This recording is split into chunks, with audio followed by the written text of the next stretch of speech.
Guys আমরা এখন আছি আটকপাট, আলমডাঙ্গার সবচেয়ে সুন্দর জায়গা এটা। এখানকার পানি খুব ঠান্ডা, চলো দুজন গোসল করি। পুকু, তুমি কিন্তু আমার হাত ছেড়ো না, এই ভিড়ে হারিয়ে যাবা। তোমাকে ছাড়া আমি বাঁচবো না গো। আরে জান, গরুর সাথে তুমিই যেন আবার বিক্রি হয়ে যাও না। আরে পুক্কু, আমার প্যান্ট আনতে মনে নেই, দ্রুত বাজারে চলো। মেহেদি গার্মেন্টস এন্ড বোরকা হাউসের মালিক মেহেদি আমার বন্ধু, তার কাছ থেকে প্যান্ট কিনতে হবে।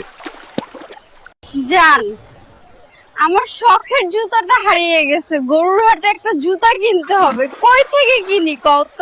জুতাপট্টির এলএসইউ এন্ড কসমেটিক্সে ভালো মানের জুতা পাওয়া যায়, ওখানে চলো।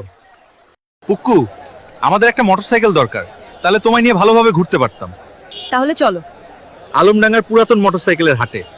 অবশেষে আলমডাঙ্গার পুরাতন হাট থেকে মোটরসাইকেল কিনে আনলাম। এখন আমি আমার পুক্কুকে নিয়ে পুরো শহর ঘুরে দেখবো, তারপর এই গাড়ি নিয়ে জঙ্গলে যাবো। পুক্কু, তোমার কেমন লাগছে? জান, এটা কাঁঠাভাঙ্গা গ্রামের ঐতিহ্যবাহী বৈশাখী মেলা। প্রতি বছর বৈশাখ মাসের শেষ মঙ্গলবার এই মেলা বসে। জান, জঙ্গলে একটু বিশেষ কাজে আমাকে যেতে হবে, কাজ শেষে আমি আবার চলে আসবো। আর মেলার মাঠে আমার পকেট মার হচ্ছে, আমার কাছে গাড়ি ভাড়া নাই, তুমি ডিরেক্টর ইউনুসরে বললো আমার বিকাশে পাঠাই দিতে।